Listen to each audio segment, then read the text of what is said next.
जी नाज़रीन, तो अब हम लोग बैठे हुए हैं डॉक्टर वाहिद की स्टडी में, जैसे कि आप देख सकते हैं, और उनकी एक उर्दू क्लास होने वाली है। वो कहती हैं कि जब से वो पाकिस्तान आई हैं पिछले 4-5 महीने से, उन्होंने उर्दू सीखने की कोशिश में एक उस्तानी साहिबा भी रखी हैं। अस्सलाम वालेकुम जी, वेलकम टू आवर शो। अच्छा जी, तो आप लोगों की उर्दू क्लास कैसी जा रही है? जी, हमारी उर्दू क्लास बहुत अच्छी जा रही है। अभी हम उर्दू में गुफ्तगू करेंगे। जी, आपका नाम क्या है? मेरा नाम मैरलिन है। मेरा नाम समीना है, मैं पाकिस्तानी हूँ। और आप? मैं अमेरिका हूँ। आप शादीशुदा हैं? जी हाँ, मेरा एक शौहर है। और एक शौहर काफी है।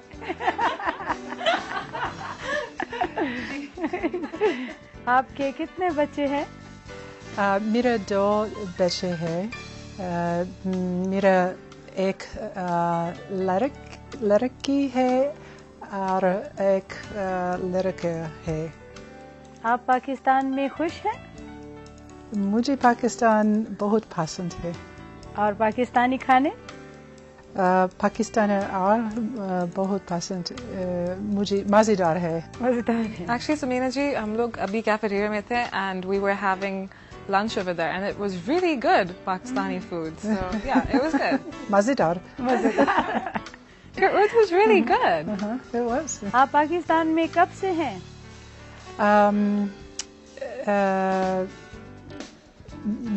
मैं पाकिस्तान में 5 महीने से हूँ। शाबाश।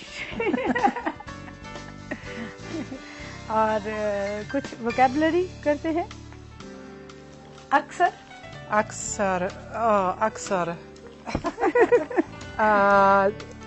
almost. Yes. Often. And आपसे मिलकर खुशी हुई?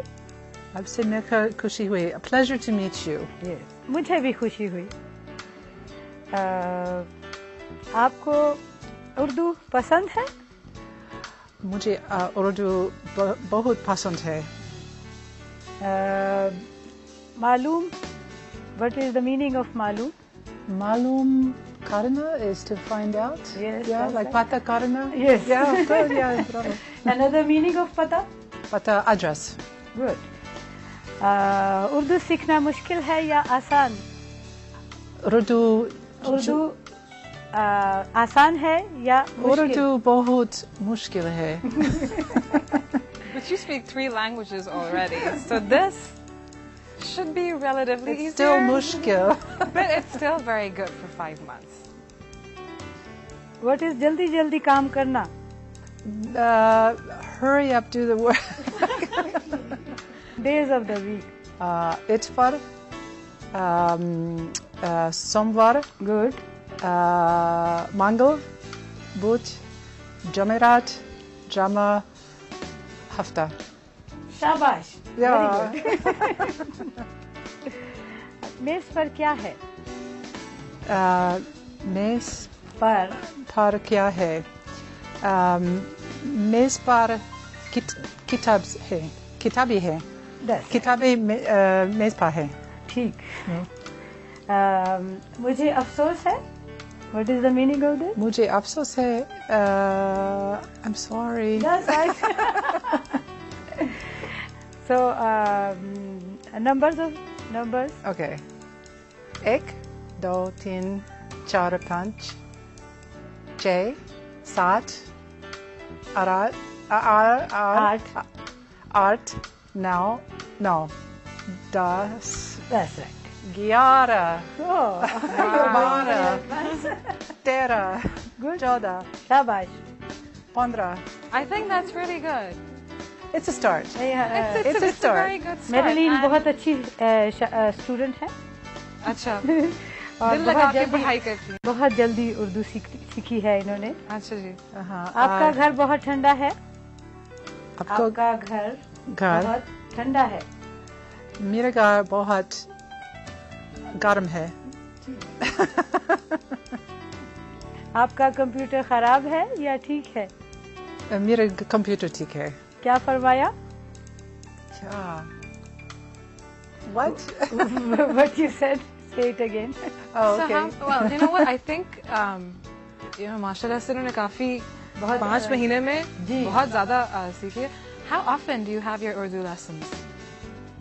I aim for twice a week, But in practice, There's a maybe big once but. every 2 weeks, because work gets in the way. I really wish I could do it every day, but it's a beautiful language, and I really like it, and it's so much easier than the Slavic languages that I've been learning, but I just don't have the time. and she's the kind of student who does her homework regularly. When I have time. Yes. So you're only practically like doing this once every 2 weeks, and it's only been 5 months. Almost. Sometimes twice a day, twice a week. Sometimes when we're lucky. So twice this a is week. really good progress. Is there a reason that you wanted to learn Urdu when you came to Pakistan? I like just having enough language so that when I meet someone who's not an English speaker, I can say, hello, how are you? It's a pleasure to meet you. You know, the niceties.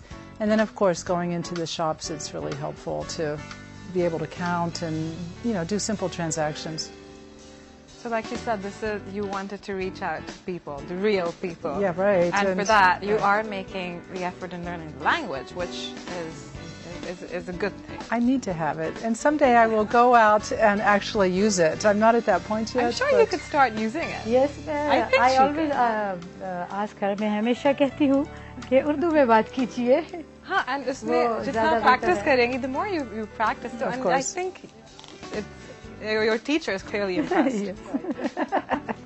So I'm going to leave you to your lesson, and we'll continue after the lesson, right? Shukriya.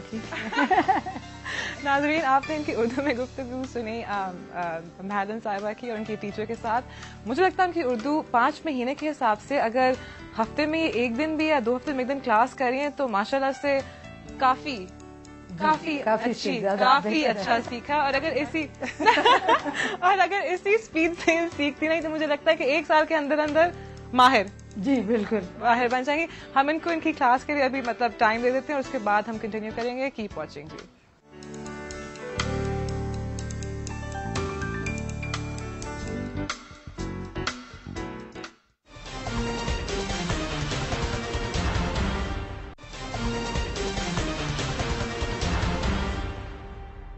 So we're just going to keep talking. May I invite you into the dining room? I thought that you might like to see what the preparations are like when we're expecting to have a diplomatic event at the house. Oh, I would love to. Are you having an event? We're having a dinner tonight, which we do about 3 or 4 times a week. We have a lot of visitors who come through town, and so we're constantly entertaining either receptions or dinners or sometimes even lunches. So you can see tonight we're having about 16 people for dinner. This table actually can be made larger, and we can have as many as 26. Wow, no wonder you were saying you don't cook. Right. I couldn't manage on my own. I have a wonderful staff of professionals who do that. But you can see it's very beautiful. We have a special china that we use that you might be interested in. It has the Great Seal of the United States. So this is the sign to everybody that they're in the house of the U.S. ambassador. And we have special glassware as well that has the same crest on it. So this is quite special. And is this the design or the color, whatever has always been used, or does it keep changing? Everywhere in the world. Same china, it's always the same. It's been the same for decades, I'm sure. And the same color? Same color. This is the underplate. It's called a charger. Right. And then when we have a meal, they put the dinner plate on top, so it's like that. I mean, this is too small for a dinner plate, but it goes like that, so it looks quite nice. So anywhere in the world, you'll find the same. We'll find the same. Right. That's interesting to know. And this is by a very well-known American china maker as well, Lennox. So actually they changed the maker. You can say it again. This is by a very well-known china maker in the United States, so that's why it's a very classic pattern that's recognizably American. And who decides? Like, do you tell your staff the day before what kind of a flower arrangement you want? I mean, this is lovely. Isn't it beautiful? It's beautiful. We have gardeners who are experts at this. I just tell them, set the table for 26 people, and then it's like fairies come and do it, it's done. They know exactly what they're doing. I would only get in the way if I tried to tell them how to do it. And are the flowers from your garden? They're from our garden. They're all from your garden? They're all from our gardens. We have gorgeous gardens outside. I'll show you later. Oh, definitely. And what about, I was just noticing some of your artwork in your house. Is there anything that in particular you've purchased from Pakistan that you feel very strongly about, or that you'd like to share with us? We moved into this house, which is a beautiful house. It was built about the time that Islamabad was founded and became the capital. And it's got good bones. You would say it really doesn't need a lot of ornamentation in it because the architecture is so striking, and really the canvas is nature that's outside. But we do have these large walls, and when I moved here there was absolutely nothing on the walls. So we lived with it for a while, and then finally I decided I have to do something about all this empty space. And so you can see what my solution is, and I'm very happy with it. These are old Sindhi quilts. And did you got them from Sindh? I bought them here in Islamabad, Islamabad. But they're from Sindh, and I think they suit the house. They certainly are striking. They are very striking. And a little bit later I'll show you some of the other artwork I've bought here. I think there's a fabulous contemporary art scene here, and it's been exciting for me to start to get to know what the younger artists are doing. I'd love to see that, but I'm just wondering, I can see the table set beautifully with the lovely china, but where does the magic happen, the cooking? Can we have a look? Can I take you into the kitchen? Yeah, let's have a look behind the scenes. We have a totally professional kitchen like you would find in a good restaurant anywhere. So you can see we have a beautiful kitchen, a huge stove. I'd never seen a stove so big until we came here. It has 12 burners on it and 2 ovens. And then of course we have, glassware for hundreds of people. I mean, every cabinet you open has more and more glasses in it, it seems. Pre-made. They're good. Why not? Whatever works.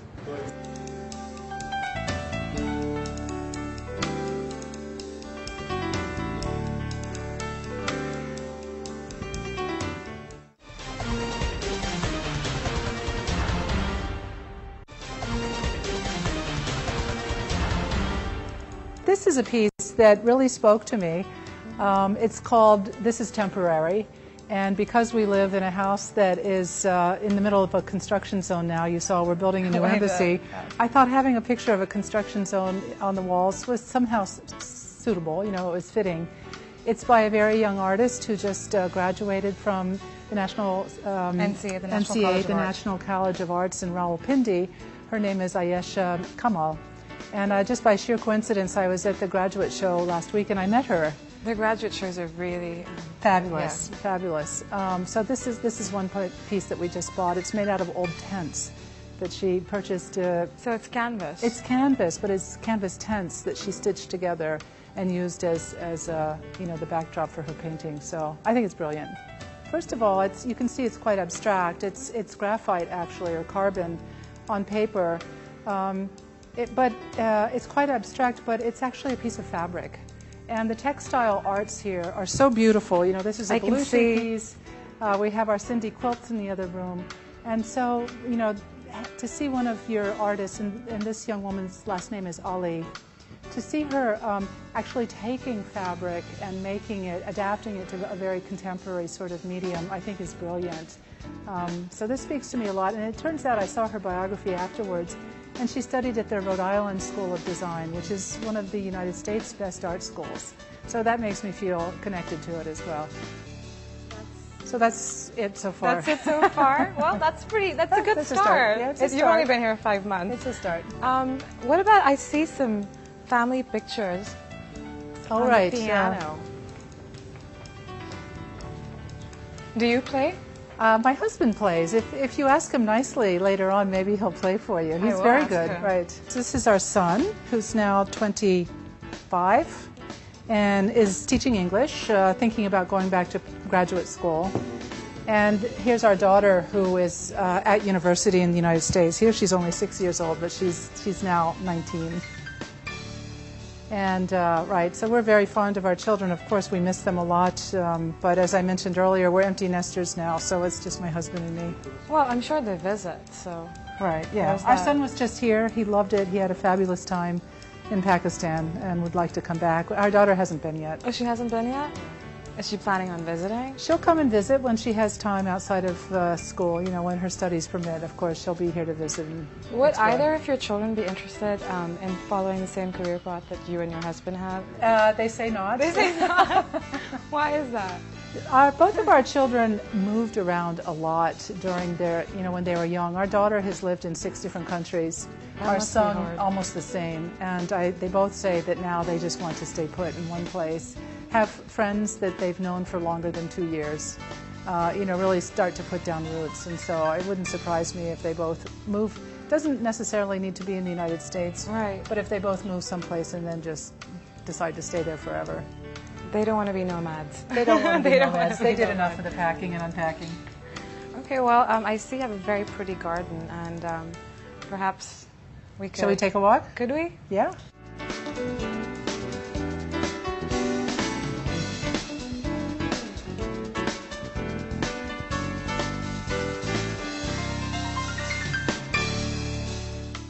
So it's almost like it's sort of a magical garden, you know, that it takes care of itself. You must come out here a lot, though. We do. In the evenings. We do. We sit. My husband and I like to sit in the garden. Last week we had a fabulous cultural program out here. If you can imagine, we had a stage with this as the backdrop. We had 150 people sitting here for Sayan Zahor, the Pakistani folk singer. Yes, who was the Sufi folk singer. It was fabulous. People were just dancing, you know, because he was so stirring. So this is a perfect backdrop for that kind of program. And do you end up taking your dog for a walk, or? I take her for a walk out here. The other thing that I've learned to be very fond of is the birds here. I've become a bird watcher in my old age. But you know, we have this gorgeous tree and a wealth of different varieties. I've already identified about 30 different kinds of birds just in this backyard here.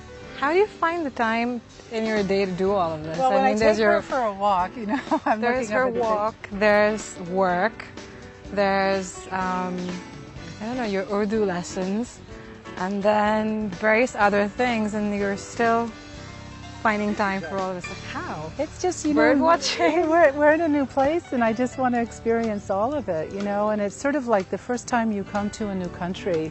You know, you want to soak it all in. It's just so stimulating, and there's so much to see and experience. And I'm still very much in that first phase of getting to know Pakistan, where everything is new and wonderful. And you know, whether we're talking about birds or flowers or animals or you know, places, there's just a lot to get to know. There's a lot to take in, but you do have a beautiful garden. Has it always been like this? Apparently, yeah. This is we've had the house since the 1970s. This residence was built by a very well-known American architect who was the Dean of Architecture at Princeton University for many years. His last name was Geddes. And you can see it's quite modern. I mean, for the time, it was considered, you know, a sort of an international style, but in a human proportions. Yeah, and the very, I think, interesting thing about the house is that when you're inside, you're still connected to the outdoors. Right. There's a lot of light coming in, and visually you can see the garden and the flowers. So it's a very soothing feeling. And you almost don't need art on the walls because with the big picture windows, you know, nature is You the really canvas. don't. Yeah, that's true. But you do have a lovely garden. I can't stop saying it. Right. Yeah, it's gorgeous out here, and it's nice just to sit and you know, read a book and with my binoculars next door. So you're walking Blackberry, reading the book, and bird watching. All at once. All at once. Yeah, it's fabulous. Are you having a cup of coffee too while you're Of doing course, it? yeah. Of course. Sometimes I bring my sketchbook out too. You sketch? I'm starting to. You're starting Yeah. to? Would you want to, do you want to show? Show a few pieces? Yeah. I can if you like. Sure, I mean, why they're not? totally amateur, but... What do you sketch? Well, I've been, you know, just Nature? drawing what I see out the window for the most part, exploring a different variety of media. I've never had any lessons, and now that my kids are gone, this is the first time in 25 years I've had any time to even think about doing something like that. So I'm just getting started, but I hope So someday you're learning a new language, well, you know, taking up new hobbies, immersing yourself in a new culture. right. it's all you know, what keeps me going every day. Oh no, absolutely. I think what's important is that people, I mean, looking at you and looking at, what you're doing here in Pakistan, I think an important point that has to be noted is that, you are not just saying that you want to reach out and get to know the real people of Pakistan, you're actually practicing it. Pakistan is just an amazingly rich country. I said that this morning, and I have to say it again. There's so much to see here. It's so colorful. There's such a variety of cultures, of peoples, of creative talent, of traditional handicrafts, of interesting historical sites, of birds, of flowers. I mean, it's almost, too much to soak in the space of just a few weeks. It's going to take us our entire period here to even scratch the surface. Oh, absolutely. And maybe after that entire period, you might just decide to stay on for a little while longer. Oh, I hope so. I hope so. All right, guys, I think that's enough for the outdoors. I just want to now, if you have time, if you want to rest, you can rest. But there was another thing on the schedule, which was the questions about USAID. I just touched on one in your office because I want to show the office. If we want to just sit down and have an interview. And then you wanted to speak about children and healthcare, if that's still okay with you. So we can just sit down and have a conversation, and then my husband will be coming, and great. So.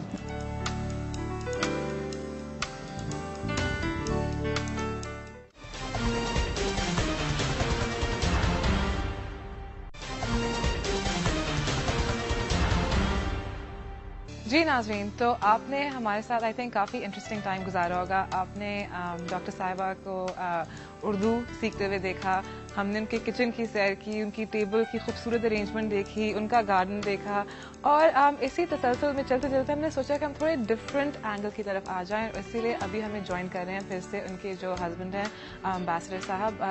Hello, welcome back. Thank you so much. Pleasure to be here.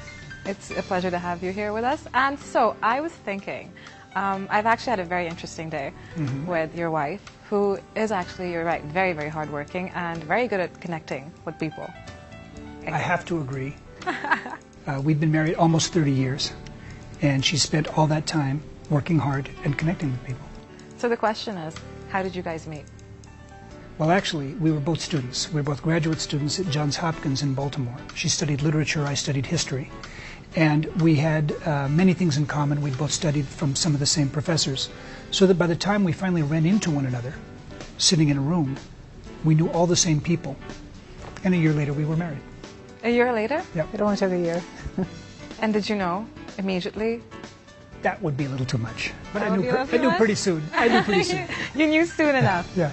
What about you? I knew. You knew? Yeah, sure. Really? Yeah, it was love at first sight. That actually Yeah, happened? it does happen. At least it did for me. And 30 years later? Still married. Still married. Still married. Still happily married. Exactly, yeah. No, and one thing that I think Marilyn has mentioned to you earlier is that we spent a couple of years apart because of assignments I had in Baghdad and in Belgrade when we had to evacuate our embassy. So we're very grateful to Pakistan because Pakistan was what brought us back together and gave us a chance to really enjoy not only your country but being together with each other. And we were just talking, it's going to be the first time that it's just going to be the two of you. Both your kids have now gone off to college, and she was kind enough to show me some pictures, and we were just talking about your kids. And so were you was he a very involved father? He was a moderately involved father, I would say. He worked long hours, particularly when we were in Washington. He was working at the State Department. It's a brutal schedule. And I was working too, so our kids never would complain, but probably didn't see as much of their parents as a lot of, happy children who have their mom home all day or their dad home all day. And I would add, Marilyn did spend a lot of time. Marilyn pushed really hard to make a work-life balance. But as a bureaucrat, I was away a lot. But I like to think I have a good relation with the kids, just as Marilyn does. He does, yeah. So when he's home, does he help out with the dishes? Does he help out with the laundry? He's take the dog for a walk. He's a really good husband in that respect. I have no complaints. I like to cook. You he like likes to clean. So it's a perfect partnership, right? I would add that for many years of our life, my job was to bring coffee to Marilyn in bed. Because if you trust Marilyn to make coffee in the morning, she's going to make a mess. Because before she has coffee, she can't function. So I thought this is just reasonable for me to be the guy who gets up and brings coffee. So we're fortunate now that when in senior diplomatic ranks, we have people who do a lot of the work for us. But when we're together, I'm the coffee bringer. You're the coffee bringer, maker. Does he make a good cup of coffee? He does, but it really is the key to a happy marriage. I hope all of your listeners know that. Well, if they didn't, now they do. The husband needs to bring the wife coffee in the morning. Okay, guys, if you're watching, अगर आप देख रहे हैं, कह रहे हैं कि जो भी शौहर होता है, अगर वो अपनी बीवी के लिए सुबह उठ के एक कप चाय बना दे, एक छोटा सा जेस्चर होता है, ज़्यादा बड़ा नहीं होता है, लेकिन उसी से ज़िंदगी में काफ़ी खुशियाँ आ सकती हैं. So we were also discussing a little bit about your children, and your wife mentioned that she gave up her job for a little while to be at home, and you know that one of your children, your daughter, actually went through a really difficult, patch where she had cancer, and so we were discussing this, and we were saying that hence you have such a strong interest in children, healthcare, and all of that. So how was that period in your life? That was the hardest thing that we ever went through as a couple. I think it's probably the hardest thing any parent can ever go through, is to see one of their children suffering from an illness that is oftentimes a death sentence. We were very lucky. Our daughter survived. She's a happy, healthy girl today, but she did have a lot of neurological problems as a result of the cancer when she was trying to recover from it. It took many years, actually. She had intensive therapy.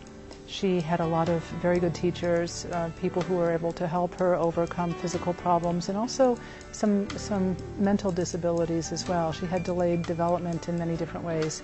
And so that's when I stopped working. We were overseas at the time. We were in a country where we didn't really have access to this sort of therapeutic care that she needed. So I stopped working and sort of taught myself to do what it was that she needed in order to learn to walk again, overcome some speech difficulties that she had, all of this kind of thing. And it worked, and we just thank God that she's as happy and well-adjusted and healthy as she is today, and that our family was able to enjoy a sort of a happy ending in this regard. But it was a difficult thing, and I can tell you that any parent of a child with disabilities needs to give themselves love as well as their children love. The whole family is affected when one child is ill, when one child has special needs, and there are many people out there who can help, but in the end it's the strength of the family and the strength of the love holding together a family that can see everyone through. The reason I mentioned this was because very often, like I said, perception is very different from reality, and when people see someone in a certain position, such as the position that you're in today, and yourself too, it seems very picture perfect, that it's always been this easy. And so what? I love this. Picture perfect, okay? Good. But let me add, on that, there's nothing worse than having a child who you believe was going to die. And for all the people who have suffer, there's many families in Pakistan, around the world, who have that kind of problem. We believe that learning what that's like, believe me, it's nothing I'd ever want to do again. But it does give you a certain amount of sympathy for people who are having that kind of issue. And I think in that sense, it makes you not only love one another more and love the child, but have an empathy for other people who've had that kind of experience. It does make you, if you're fortunate enough, as we are, that our daughter lived, I think it makes you more able to understand other people and what they're going through. And so another thing I noticed was that your wife is a very avid reader. She says she reads before she goes to bed every day. Do you read? I have to read, but what I read is much more boring than what she reads. I read bureaucratic reports, okay? And I used to be, both of us are trained as academics, so I didn't start out thinking I'd be a diplomat. Marilyn didn't start out thinking she'd be a diplomat. We were both trained academically. So I used to teach at a university, and sometimes I get reports at the embassy, and I look at it, and I want to give a grade, but I don't. This is the kind of material I have to just soak up and learn to understand better what's going on in Washington and here. She, of course, reads great stuff like Pakistani literature. She has been able to take part in what was the festival in Karachi? Karachi Literary Festival. The Karachi Literary Festival. And she's introduced me to a lot of the really rich stuff that has been written, fortunately for us, in English or translated into English from a new wave of Pakistani authors that are fabulous. So she not only has more fun reading than I do, but she at least does me the favor of introducing me to some really good things. So what are you reading these days? Well, as you said, I'm reading Pakistani literature. I just bought The Reluctant Fundamentalist, which everyone has been recommending to me. I just put into Cameron's hand Homeboy by H.M. Naqvi. I said, here, read this. It's really good. And he's reading that now. So, you know, there's a lot going on in Pakistani fiction right now that's very exciting, and it's getting attention of readers around the world. Well, it is pretty, and especially in the art scene as well. And your wife was kind enough to show me around and show me some of the artwork she's collected over here in Pakistan. Are you interested in art? I am. I don't have the eye that she does. We all have different talents. But one thing that we've both noticed that's really striking about the art here and about the literature is that you can go to some cultures where there's something very unique, and you say, this is unique to country X, or this is unique to country Y. What we find, or at least I find, and I think Marilyn agrees, is that we find things that are universal. What's striking about Pakistani writing, Pakistani visual arts, is that many of the themes, many of the talents are things that make you think of Pakistan as part of the world, rather than as Pakistan as unique. And to me, I chalk that up to the fact that you have a culture that's a mixture of so many cultures, both historically and ethnically, that you have an outreach to so many other people. That Naqvi, for example, can win awards not only in Pakistan, but in other countries. That the art that you see on the wall here could be art that you might find in New York. And that's something that is an insight about Pakistan that I really love. And there's a piano that's lying in your living room with the family pictures on it, and I heard that you can actually, you know, play a couple of tunes. I do. When I was younger, I used to play jazz piano. And in fact, as a diplomatic offensive, when I was in Serbia, I was the opening act of the Belgrade Jazz Festival. But I haven't done anything like that here. Still waiting. So can we look forward to you doing something like that over here?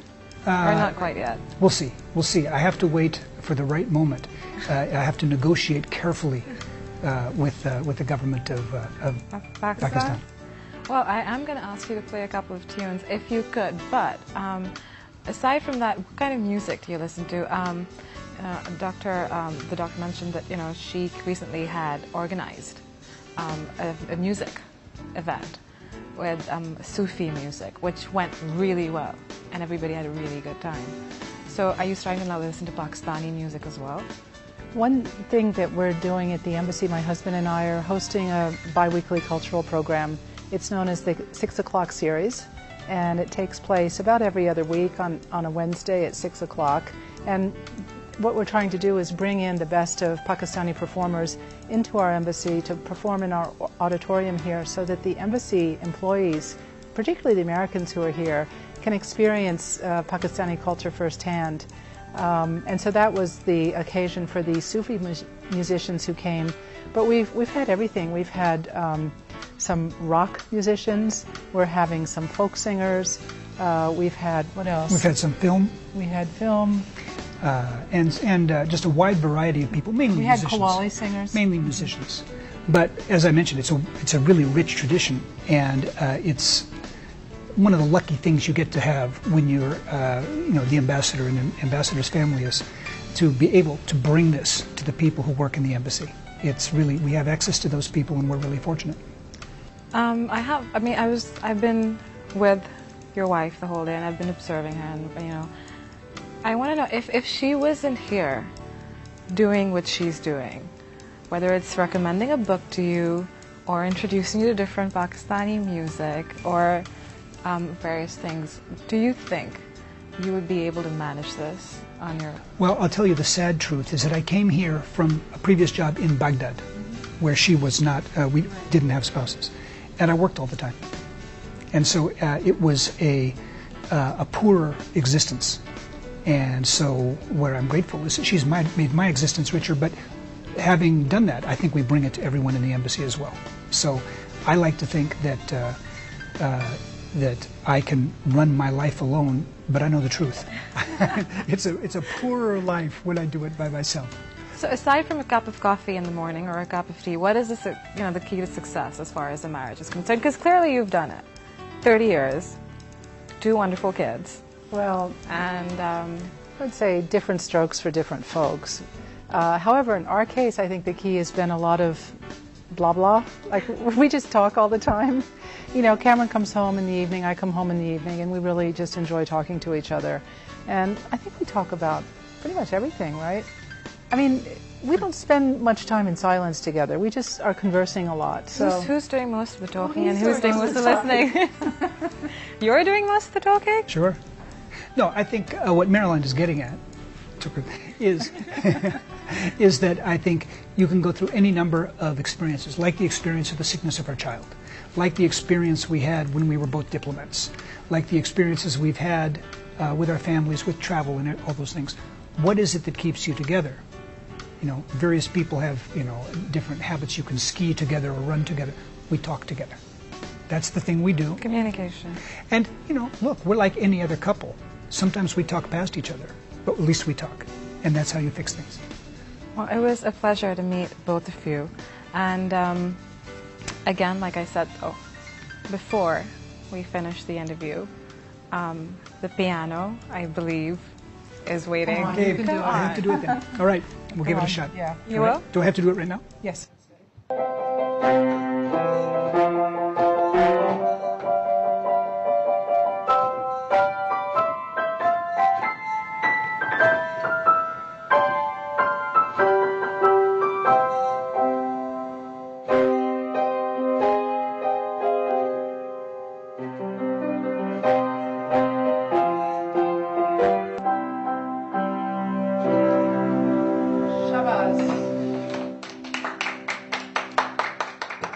Well, thank you for having us. It was a pleasure to spend this time with you, get to know you, and see what it is you're doing in Pakistan. And clearly I can see that, and I think not just myself, but I think whoever has seen this show will clearly be able to see that you have immersed yourself to every extent possible in Pakistani culture. So Thank you. It was a pleasure to have you with us here today. I hope you come back. We'd love I to look have you forward another to time. it. So, thank And you. I think you were right when you said that having your wife here with you is critical to you. I have to agree. You have. Well, it was a Thanks pleasure. so much for Thank joining you. us today, and thank you for the insights. Thank you so much. Thank you. See you again. See you. Take care. Bye bye.